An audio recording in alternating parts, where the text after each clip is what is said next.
Bioneers' Revolution from the Heart of Nature is made possible in part by Organic Valley, a farmer-owned cooperative producing local food with the future in mind since 1988. Learn more at organicvalley.com. Welcome to the Bioneers, Revolution from the Heart of Nature. We can reduce carbon emissions dramatically through biomimicry. We can produce energy through biomimicry without carbon. We can trap CO2 through biomimicry. We can cool down the earth through biomimicry. Biomimicry can save the earth. It's all alive. It's all connected. It's all intelligent. It's all relatives. We stand at the threshold of a historic opportunity in the human experiment to reimagine how to live on Earth in ways that honor the web of life, each other, and future generations. It's a revolution from the heart of nature and the human heart. In this series, The Bioneers, Revolution from the Heart of Nature, we celebrate social and scientific innovators with breakthrough solutions for restoring people and planet, creating a future environment of hope.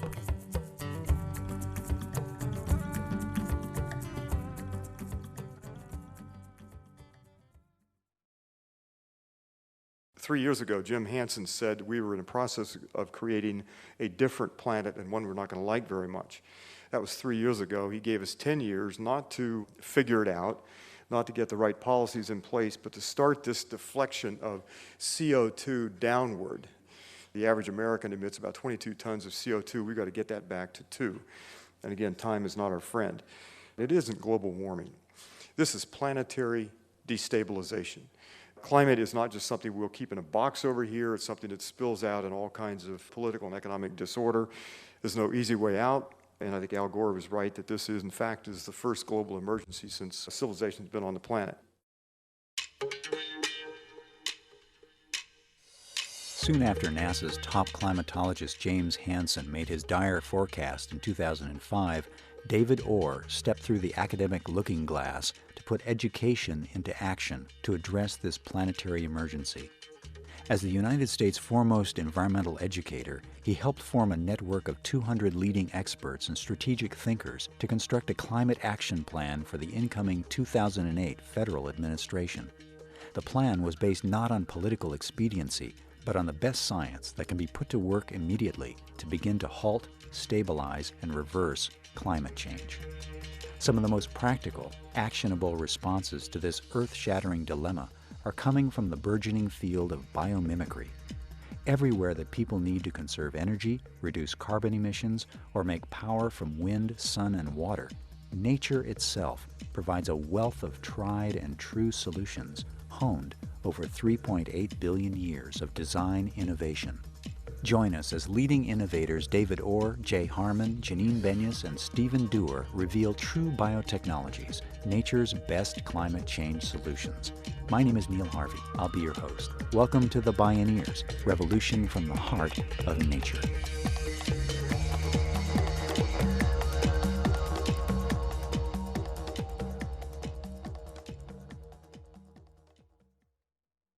It's really simple. If we're going to really make a difference in this world, and we've heard over and over how it's all collapsing, and a lot of us have known this is happening for a very long time. Scientist Jay Hannan is bio-inspired. During his decades as an inventor, he looked into the natural world to provide ideas for solving our energy needs. At a recent Bioneers conference, he named our #1 conundrum. We use carbon to overcome drag and friction. That's what we use it for. If there were no such thing as drag and friction, we'd probably only use 2 or 3% of the energy that we generate every year. We wouldn't need energy. If you poked your head out the window of a speeding car, you'd immediately gain a personal understanding of drag and friction.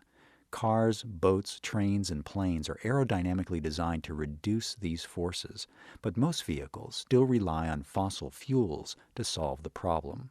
Salmon returning upstream to spawn are well equipped to overcome the forces of fluid resistance in a river current. Even a tiny songbird, migrating thousands of miles, uses natural forces to master the resistance of the air. They make it look effortless.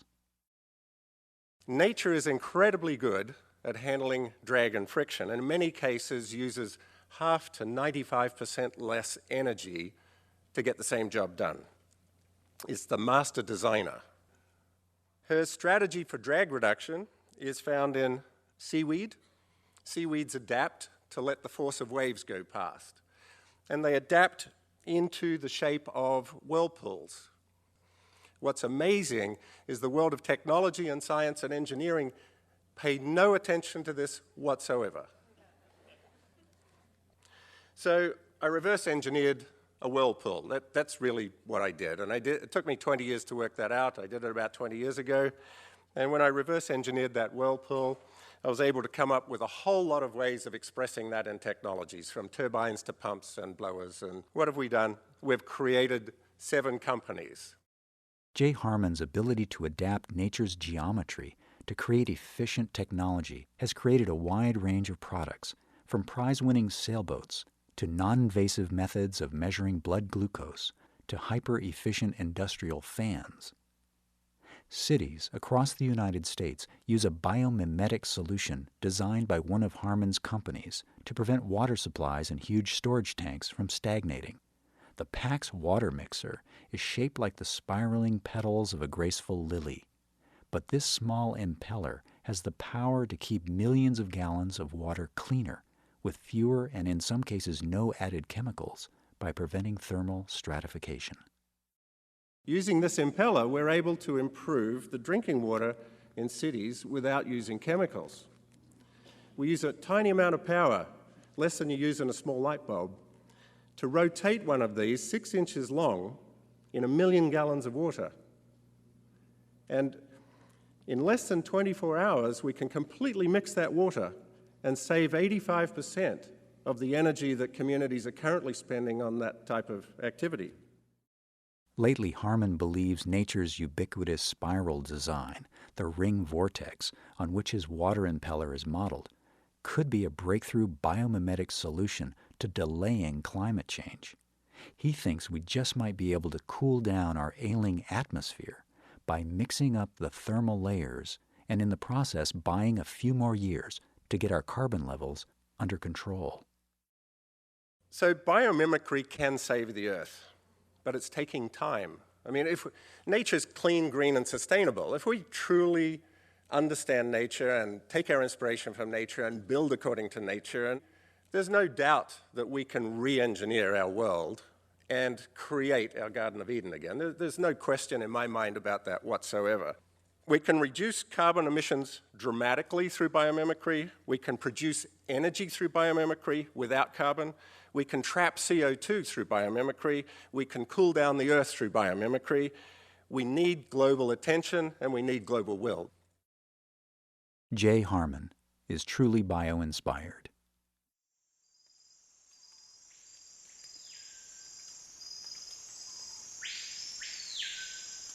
The key thing is that 3.8 billion years, life has been turning a globe of rock and sea and a very inhospitable environment into an Eden, into essentially paradise for life, right? So can we follow this long line of species that have figured out how to create conditions conducive to life? How can we do the same thing?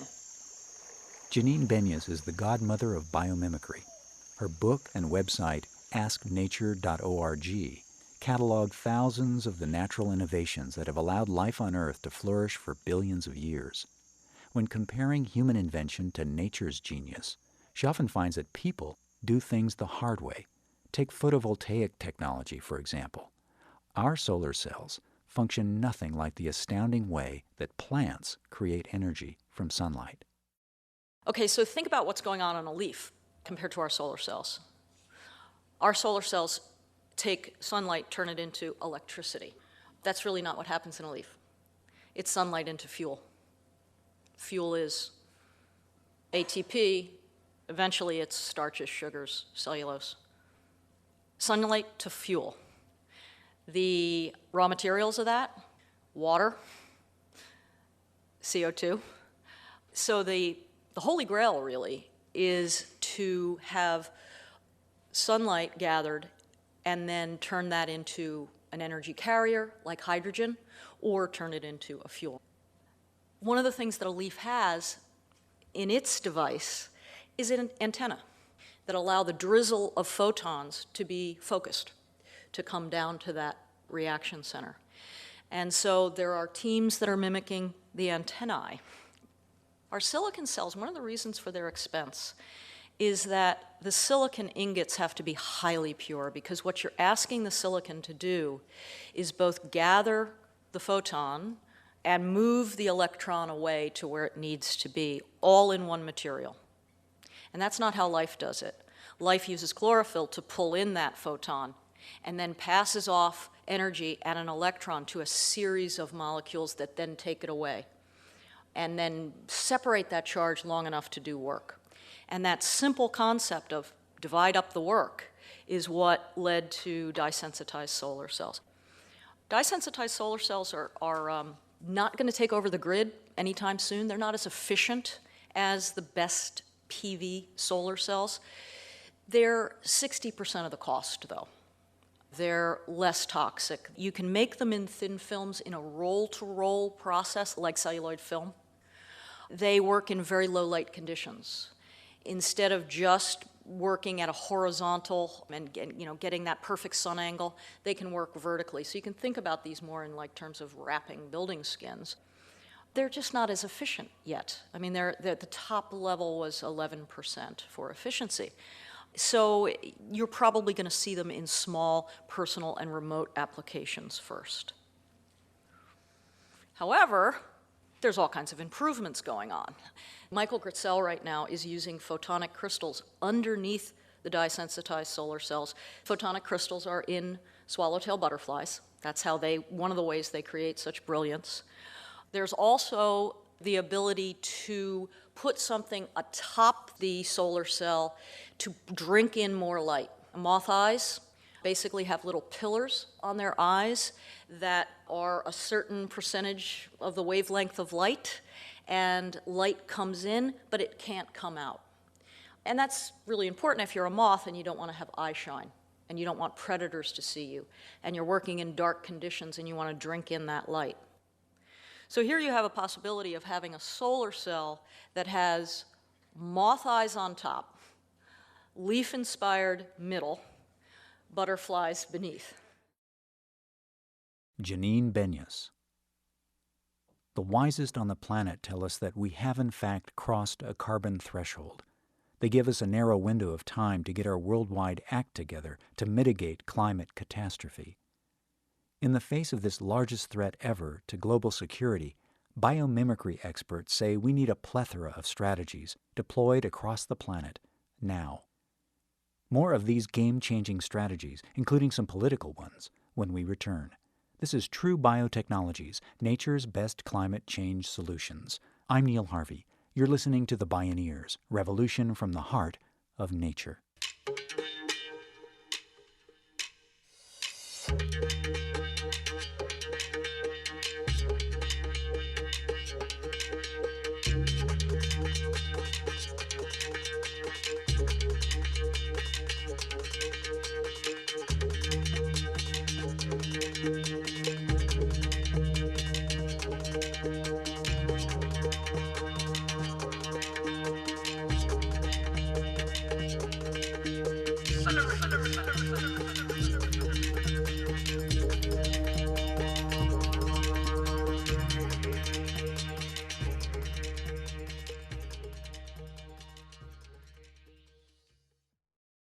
You can download this and other programs on the radio pages at www.bioneers.org.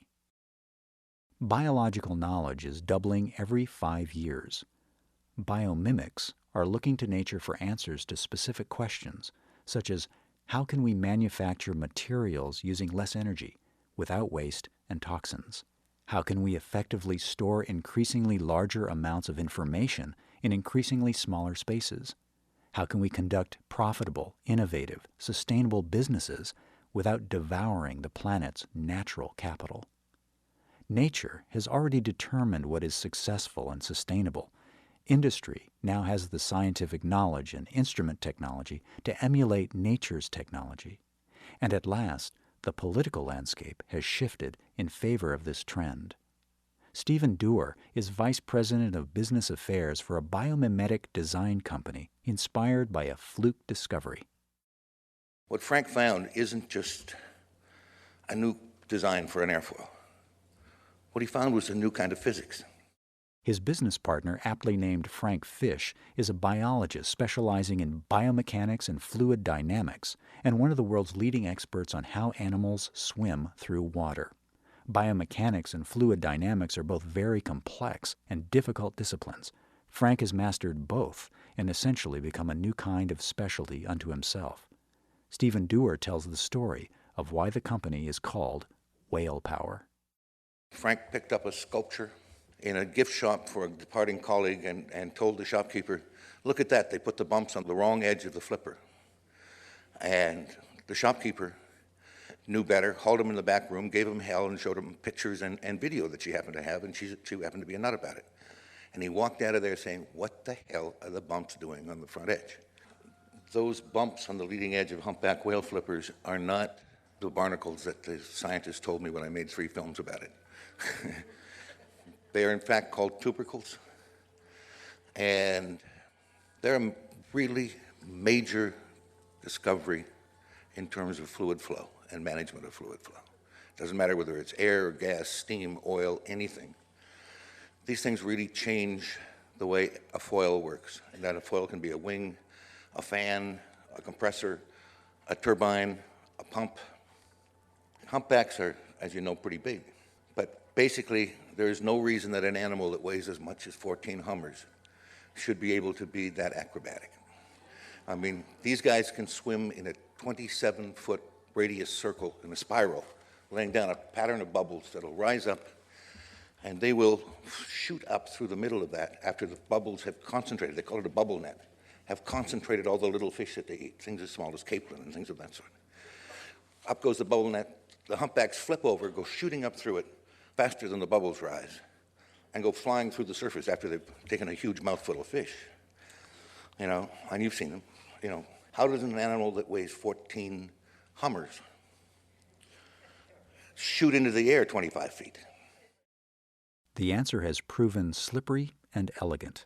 Nature's billions of years of R&D have come up with some extremely complex design solutions. There are folks at major universities and other places who believe that the intertubercular channels, the bumps, are tubercles. And if you think of them as from the big one there to the next one, as 2 catamaran hulls. And the water that comes in between those 2 hulls gets forced into the channel in between. Just like an ordinary Venturi chamber or a funnel, it speeds up. So most of the air, by the time it hits the wing, is going faster than it arrived at the turbine. We think we've really got something very practical that's going to change a lot of things. Though the specific genius of humpback whale flipper tubercles has been elusive, Whale Power is engaged in developing designs that could revolutionize the wind turbine industry. Their blade retrofits are producing startling improvements in efficiency and noise reduction. Fans. There are 30 billion fans in the world. Fans power the lungs of industry. They account for 14% of industrial motor system energy use, so Whale Power's biomimetic blade designs could save a lot of energy. Stephan Dewar quantifies the energy it takes to keep the World Wide Web up and running. The last estimate I saw says that from the up and around Washington State down to Southern California, the server industry, the Googles and the Yahoos and HPs and all the rest, consumes somewhere between 1.5% and 1.75% of all of the electrical generation capacity of the United States. That's a lot of fans cooling a lot of computers and burning up a lot of electricity, even in just one personal computer. The fan in a laptop consumes about as much power as the computer and screen put together. However, the average desktop model uses 1.2 times as much power to run the fan. Now you go to a server. Now you put in multiple processors, right? Or very much bigger processors. And the CPU is what makes the heat. Now you're starting to push 1.5% of the power consumed to cool it, right? But now put 100,000 of these damn things in a barn, right? And the fan doesn't cool off. It's moving hot air, right? So you've now got to move a lot of air, not only into the inside of the computer, but also circulate air in, keep it cool, get the heat exchange going for the whole damn thing. It may be as much as 60 to 70%. It's hard to gauge because they don't tell you an awful lot of detail, and nobody's done energy audits they make particularly public. But my guess is that it's somewhere around 60 to 70% of the total power in the server industry is going just to fans. So if we can get 10, 15, 20%, if we can do those kinds of savings, that's roughly the equivalent of, across North America, of 3 or 4 nuclear plants. Stephan Dewar. Because biomimicry can reduce energy needs, increase energy efficiency, and reduce carbon emissions, David Orr says biomimicry must be part of our national energy agenda. The Presidential Climate Action Plan, or PCAP, that he first presented to the 2008 Obama administration marked a watershed in American policy and politics. Orr found many improbable allies. We started with assumptions that this was not a liberal or conservative agenda, not Republican nor Democrat. This is one of those things that unites both left and right. This is a national emergency. We have to get it beyond party. Secondly, that it was a security issue like none other. One of the admirals that was there on our behalf talking about this said to the room that if you thought the Cold War was a major security issue, you've seen nothing yet. Climate change simply dwarfs every other security issue the nation has ever faced. There'll be no defending our borders or anything else, our national interests or anyone else's national interests for that matter. Once climate change passes a certain threshold, we're still confusing security with tanks and guns and aircraft carriers and so forth. And climate security is just a radically different thing. In this case, a solar collector is a device for security. A windmill is a security device. But we have to rearrange how we think about security because of climate change. We believe that this is not an issue on a long list of issues. It, in fact, is the linchpin that connects all these other issues. If you get climate and energy policy right, you'll solve or lessen virtually every other problem on the national agenda. One of the policy tools for halting and reducing CO2 is a market-based system called cap and trade. It was first adopted in Europe, where after some tweaking it began to show positive results. Cap and trade was one of the key innovations in the Presidential Action Plan. Even though a work in progress, this kind of policy is here to stay. Questions abound among PCAP experts. Exactly where should carbon caps be placed? In other words, where in the industrial process are the best places to measure carbon emissions? And how best to settle on scientifically acceptable levels of CO2 reductions so that companies whose emissions fall below that level can realize a financial benefit through the trade process. Most of the utilities prefer to have what's called a downstream cap so that they have an incentive and some piece of property to buy and sell. And what this means is the utility would acquire a permit to emit so much carbon. If they come below that, they can trade the permit, and so it's a financial instrument. It has value. And we've proposed, along with Peter Barnes and lots of other people, that we do not give away permits to emit carbon, that this is something that is auctioned off. And so there is a revenue stream that would begin, give or take, at $150 to $190 billion per year, and that revenue stream there are lots of proposals out there of what to do with this, but the revenue stream that we're proposing would be kind of a hybrid, that part of that would go back to the people most disadvantaged by higher fuel prices that would happen with either taxation or cap and trade. And so there's a social equity component to it. Where do you put the cap? We opted for an upstream cap, and that means the cap occurs at the mine mouth, the wellhead, or the port of entry, not downstream. And the issue here is very simple. It's simply administration. It's a lot simpler to go to fewer mine mouths, wellheads, and ports of entry than to literally tens or hundreds of thousands of smokestacks and individual emitters, which would be a nightmare to administer. And you simply couldn't do it. Upstream cap means that it works like a tax, price of energy goes up, and the effects ripple through the whole economy. There's no sector then left out.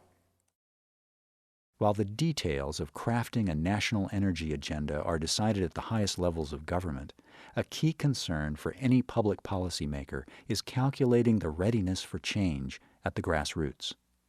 David Orr believes the public is ready for bold action on climate change.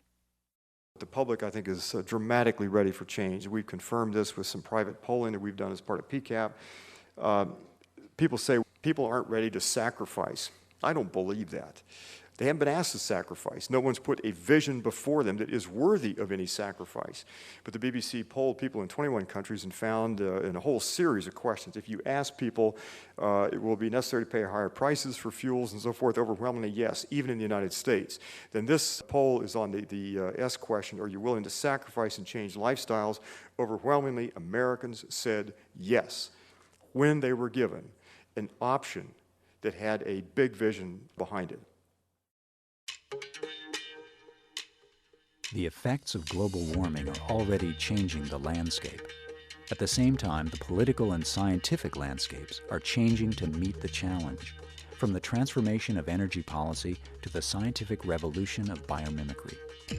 Bioneers David Orr, Janine Benyus, Stephan Dewar, and Jay Hannan believe we can count on nature to lead the way and on a big vision to guide human ingenuity and our political will.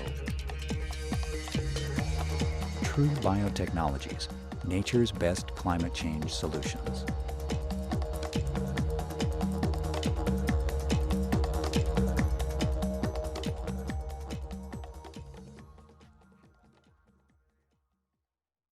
Downloads of this program and many other Bioneers radio shows are available on the radio pages at bioneers.org or by calling 877-BIONEER.